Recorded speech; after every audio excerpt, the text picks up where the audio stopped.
नमस्कार. आज मी माझा एक अनुभव तुमच्याशी शेअर करणार आहे. मी आणि माझे मिस्टर मार्केटमध्ये गेले होते. त्यांचं काही काम होतं.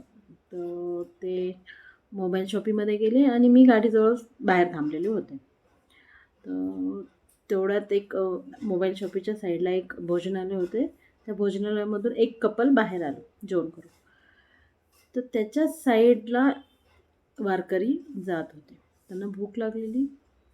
त्यांनी त्या कपलला बोलले, की मला भूक लागली.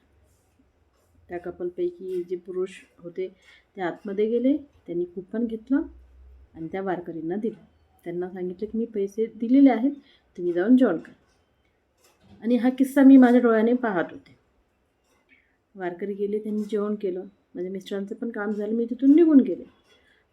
पण तो किस्सा, ती घटना माझ्या डोक्यात सतत सुरू होती, की आपण प्रत्येक वेळेस बोलतो, की आपण हिंदू खतरे में, मुस्लिम खतरे में.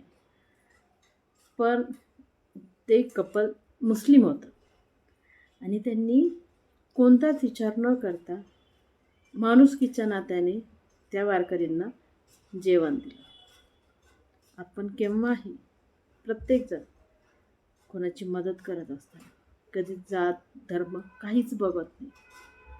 माणुसकीच्या नात्याने आपण त्यांना मदत करतो. माझं फक्त सांगणं हेच आहे, की जे हा प्रोपगंडा फिरत असतो, की हा धर्म धोक्यात आहे, तो धर्म धोक्यात आहे. कोणता धर्म धोक्यात नसतो. हे फक्त राजकारणी निवडणुकासाठी केलेला एक स्टंट असतो. 5 वर्ष आपल्याला हे कधीच ऐकायला येत नाही, की काही घटना घडतात. फक्त निवडणुकीच्या 4-5 महिन्यापूर्वी हे आपल्याला सतत ऐकायला येतं. त्यामुळे सतर्क राहा. निवडणुका येत आहेत.